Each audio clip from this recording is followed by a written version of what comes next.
Hello, it's Nikki. Sorry about the weird Care Bear light, but I'm doing my best and working with what I've got. February light, spring light is trying to come through, so I'm definitely welcoming it.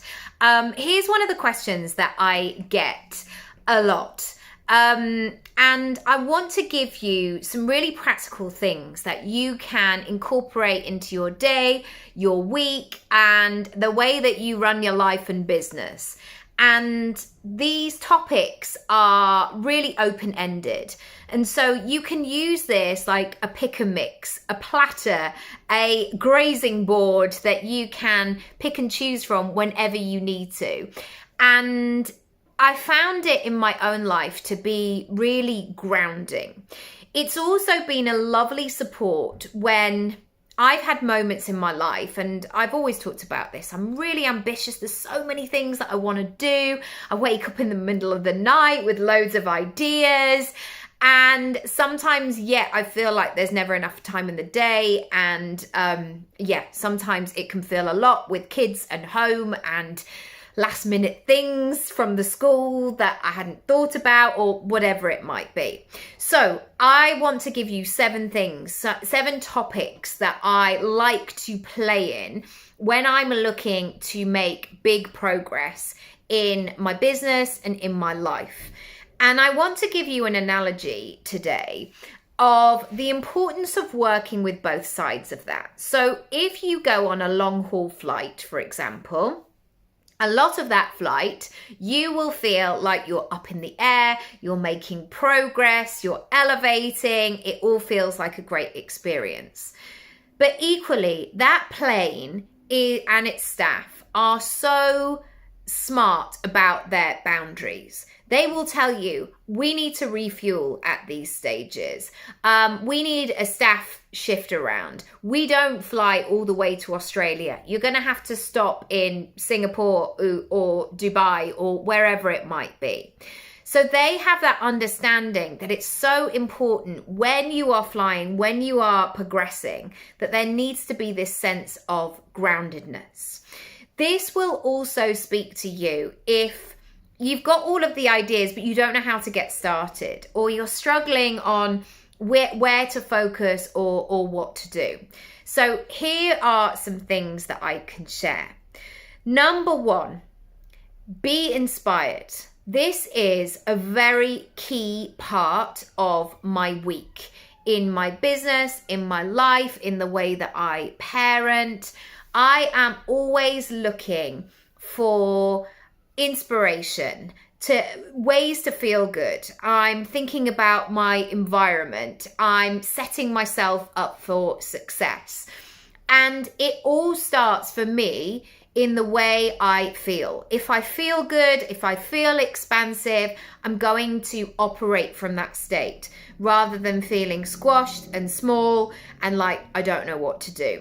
So whenever I get stuck, I go to this thing. Be inspired. What do I need to listen to? Who knows the answer that I'm really struggling with? Who can I ask? How can I get myself into that state and really make some moves? The second one, which you might think might be the last one, but it isn't. I'm going to put it as number 2.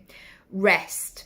When you are progressing, when you are elevating, when you are moving and shaking and moving out of your comfort zone and doing great things, rest has to be a priority. And you would think it works the other way. There's always more hours in the day. There's always other things that we can do. But your body will require that rest. And sometimes that is moving away from your laptop. Sometimes it's lying on your living room floor in the middle of the day. Sometimes it's going to bed at 10 to 8, which is a time of day you've not seen since you were grounded in 1999. Sometimes we have to do weird things. And the amount of times especially when my children were tiny, I just go to bed at the same time as them because my body couldn't stay up a minute longer. And yes, I know that I would have made more progress with my business if I'd worked between, say, 7 and 10 and then gone to bed. But I knew that if I kept staying up later and later and losing less and less sleep, more and more sleep, I know that the next day wouldn't have been productive. So think about those things that really recharge you, that reset you, that give you that moment of, and it's almost like we can hear it with our computers. Yes, we can leave our laptops on all the time, but those moments where we press shut down and the laptop goes down, you can almost hear that sigh of relief, like, oh, thank gosh, she's done that. Like, oof, I've been working all day. Like, I was showing her the spinning disc and she ignored me. Yeah, there's a really great thing in that.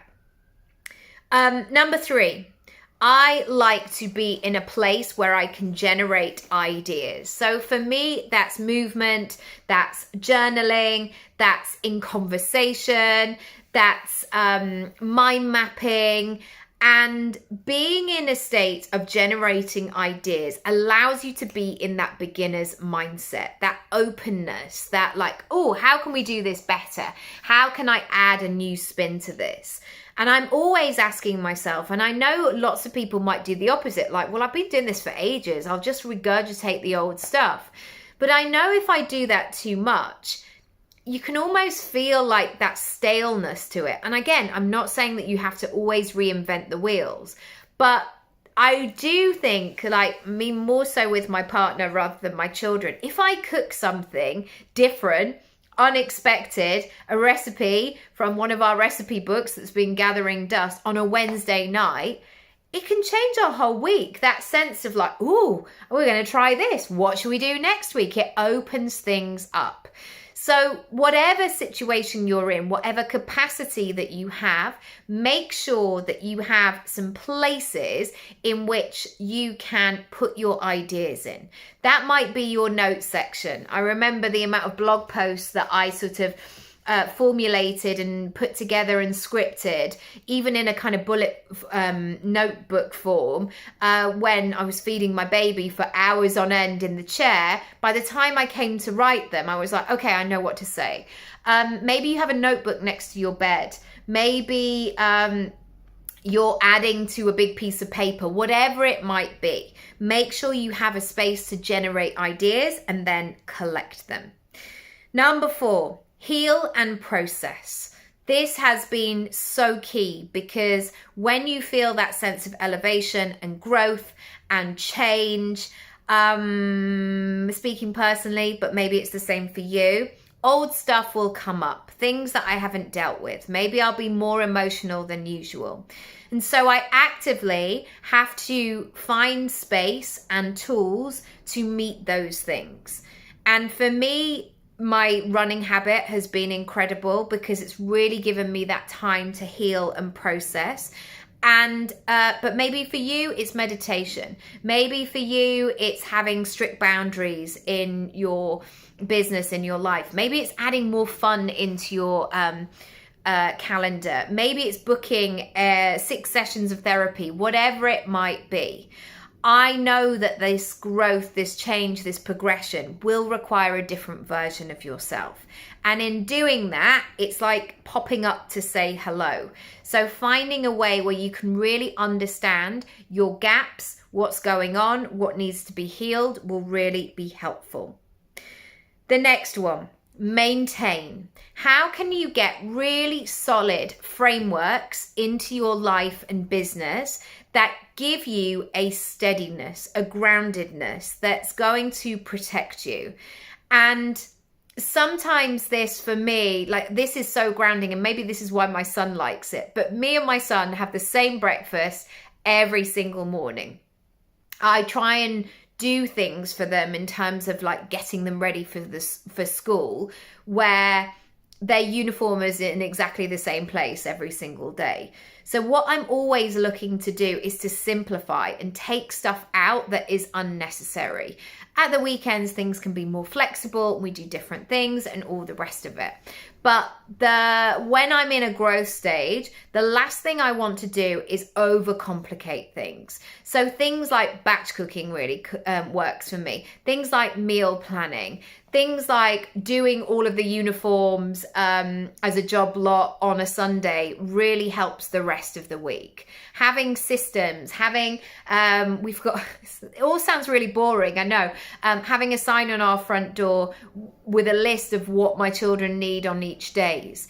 It takes all of it's almost like you're trimming any of the unnecessary stuff out. Again, with your business, do you have great systems? Are you making it up as you go along? Do you have wobbly boundaries? Are you available at any time in any place? See if you can tighten those things up and maintain, because as you're going to that next level, that's going to really provide a strong support system. Number 6, sell and earn.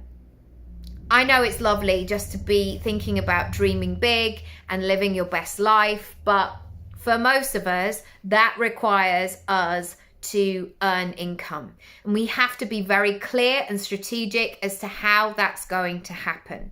So start by looking at your numbers. Excuse me. Oh wow, the throat chakra. As soon as I start talking about money, I'm like, excuse me.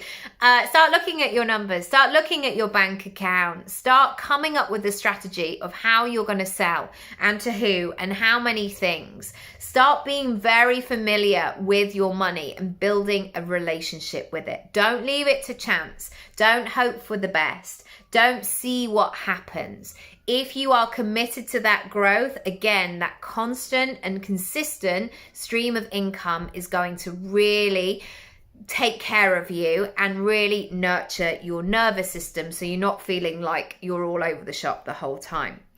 Finally, this makes me laugh so much.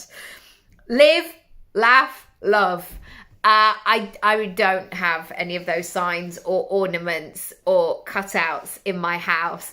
And I know people talk about these so much on the internet and kind of take the mick out of them. But I do think there is some truth to it. We're not here just to work and struggle and keep on keeping on the whole time. My goodness me, we don't know how long we've got on this planet. We don't know what tomorrow will bring. So please find that time in your life and in your business to live, laugh, love as well. Because you know what? If you do, it will create all of those good feelings.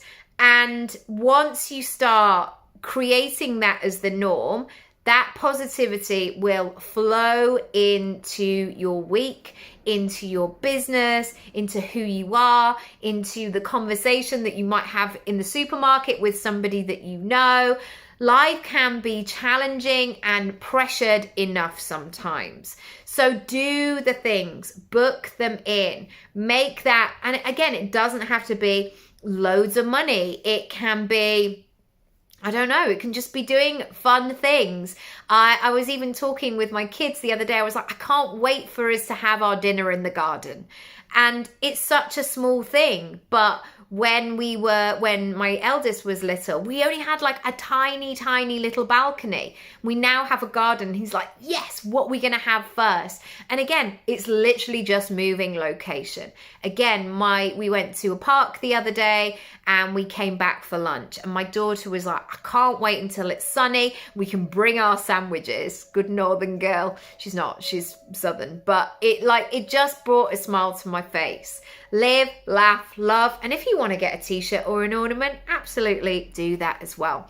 If you want help with your business, your life, your blend, go to the goal setting section of my website. You'll find all kinds of goodies in there. If you want one-on-one support, come and send me a message. Let me know what you want.